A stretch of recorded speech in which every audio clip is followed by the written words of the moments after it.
My name is Kenneth L. Camp. My rank is Chief Warrant Officer 2. My unit was in Vietnam was Bravo Troop 3rd of 17th Air Cav. I was born in Elmer on 117th Elmer Street. It's going to be a shrine. But anyway, 1948, March 4th, 1948. All of my aunts and uncles, and that was World War II. I was born in 48, so most of all of them were in the war. And my dad, most of the family were in the Navy. I think kids back then were into, cowboys and Indians and playing war. We used to play war all the time. I remember when I was small, was a program, it was called Navy Log. And I think it was, eventually it was called Victory at Sea. And I remember my dad watching that, and especially when during the D-Day invasion, because his ship that he was on, you could see it next to the Texas. And that was all very impressive to a kid, you know. My dad had belonged to the VFW, so I kind of grew up in the VFW. And I remember the Memorial Days and different parties and different things that they had, you know. Well, I went to Richmond High School, graduated in '67.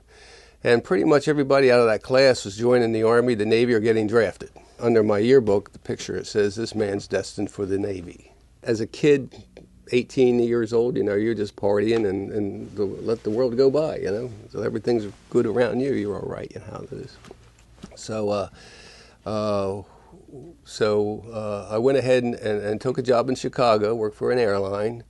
And then we all registered. I forget when we registered for the draft or what we had back then. I can't remember what the routine was. While I was in Chicago, I got my draft notice, and then that's when it hit me. You know, well, they need people for Vietnam and on and on. So no problem. I'll join the Navy. You know, and because you see the pictures coming, you know, on the news stations. There are always people on the ground. They're infantry. They're getting shot at and on and on. But you see too much of the Navy. You know, those guys are on the ship or out there 50 miles. You know, it was a Marine sergeant. He came out, and what he did, he says, "Okay." There was an audience. There must have been 50, 60, 70 guys. He says, "From here over, Navy. From here over, Marine Corps. The rest of you are Army." And I'm thinking, I'm glad I was in the Navy side, you know, and that was the way it was. You didn't have any choice. You're getting drafted, so what choice do you have? Two most dangerous jobs in Vietnam at the time was Navy corpsmen and scout pilots. So to hit on the scout pilot, at the time I was in 1970, you had to fly scouts.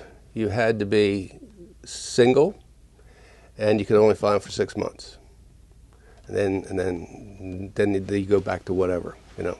Well, as it turned out, when I got there in 1970, in the middle of '70, they started pulling some of the troops out, and which was dangerous because we were flying and getting shot at every day, but it got to the point where there wasn't enough other units there to pick you up, to rescue you if you got shot down or got hurt. I joined the Navy because they had a delayed program. If you joined the Navy and you had 90 days to stay home and get your affairs together or whatever, you know. So I was fine with that. So I enjoyed shooting pool.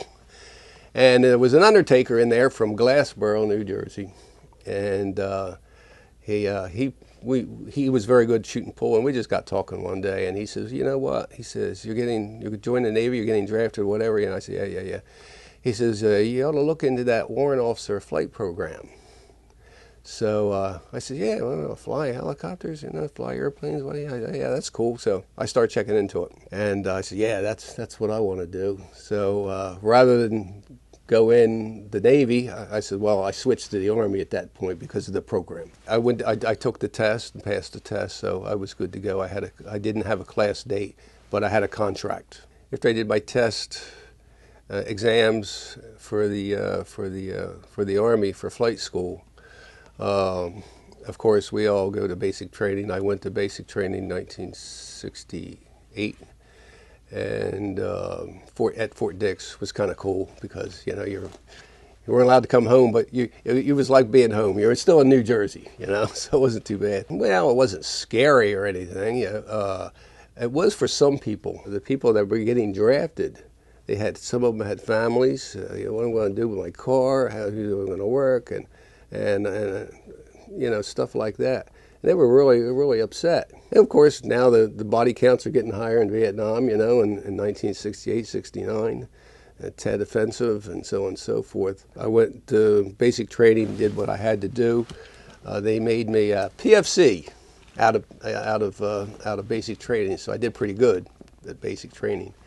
And kind of felt sorry for some of the overweight guys because in order to eat, they had an upside down ladder hang, and you had to go hand to hand on the ladder, which was probably 20 foot long.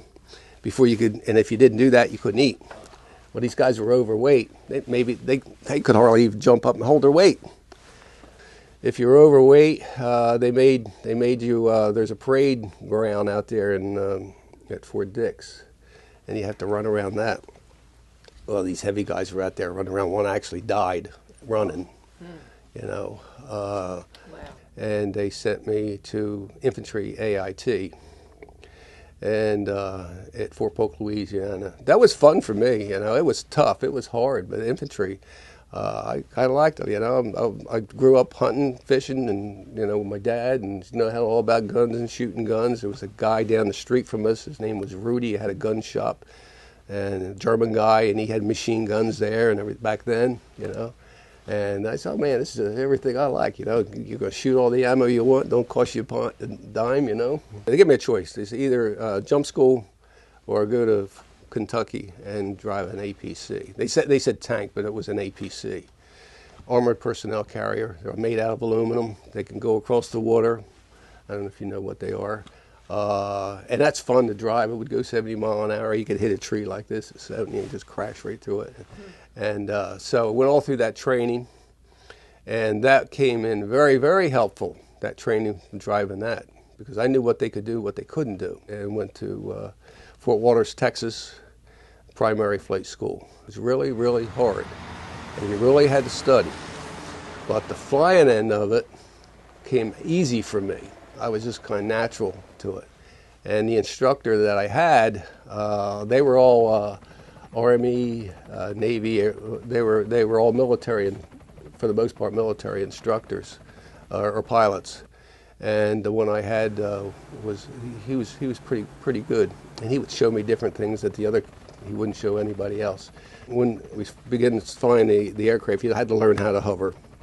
Then if you learn how to hover, usually you try to do it in 10 hours.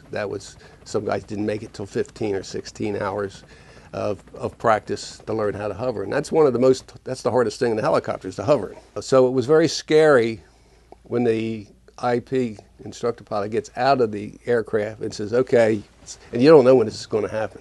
Okay, you're on your own. Okay, you take it. Well, I probably weighed 110 pounds back then, and the aircraft's out of CG because there's not enough weight there, so you're like this. But you would learn to relax, and so it was no problem. Come around, do your thing, and land and hover and do it 2 or 3 times or whatever they said, The guys that failed, that didn't make it, were ones that didn't either didn't solo or didn't pass it academically. They didn't pass, Flight school was a lot different than basic or even AIT because you got treated better. It was it wasn't so much military other than better salute to TAC officers and so on and so forth. And we didn't have to do a whole lot of run. It was just formation and, going to and from the flight line or the schools. We go to the second phase, which was in Fort Rucker, Alabama. And at that place there is when we started flying Hueys. And we had escape and evasion courses. And we had all kind of different things getting us ready for Vietnam and what to do if you crashed. They gave you the mission. You had to be from point A to point B.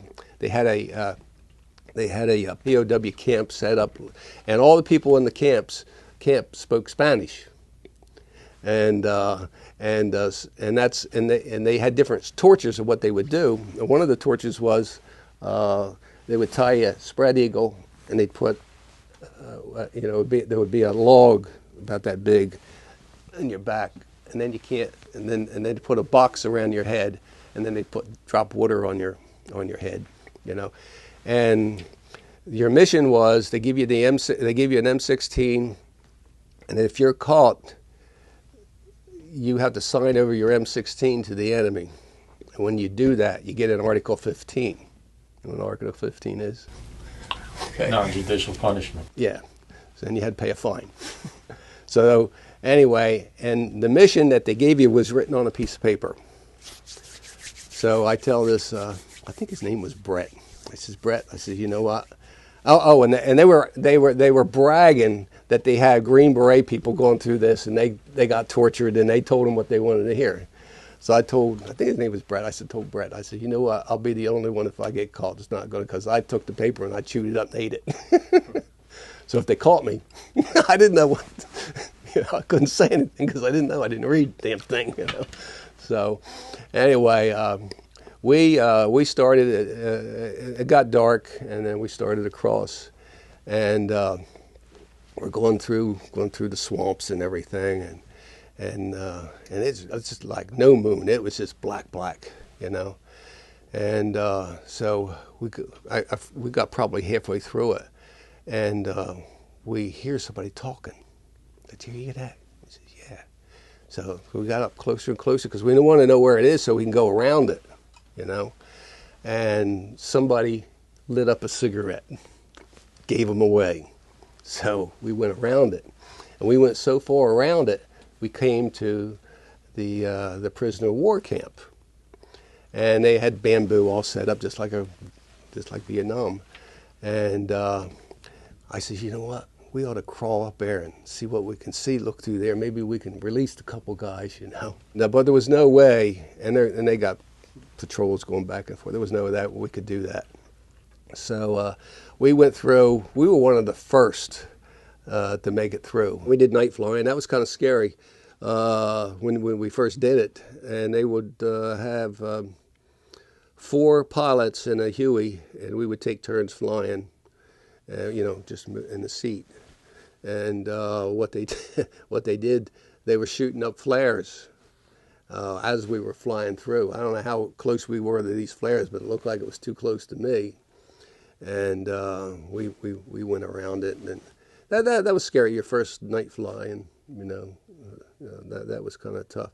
It wouldn't have been so bad if it wasn't all those flares going up. And they did that on purpose, of course. If the instructor gave you a pink slip, was not a good ride. If you got 3, you were out of the program. Shooting the guns, they had Charlie model gunships, and so we shot rockets. And they shoot. You had to learn how to shoot the rockets and whatnot, which is easy. At that point, graduation was done. We all, of course, had orders for Vietnam. There was a handful of guys that that went to Chinook school, and I think these guys had a lot more training than we did. They were already pilots when they went in. Well, flight school is 9 months, two different locations in 9 months. And then when you, at flight school, you leave there with 200 hours of flight time, which is significant for a fixed-wing pilot, but for a helicopter pilot, that's not much. Did you want to go to Vietnam? Sure. Soldier. I'm a soldier. Got to go to Vietnam. That's where the war is, So sure, yeah, I had no problem with that. The only time you get scared is when you get up in the morning and you say, is this going to be the day? I'm thinking, you know what? I'm never going back to Elmer again. This is it. I'm going to kill as many as I can before I leave, but I don't think I'm coming back from this.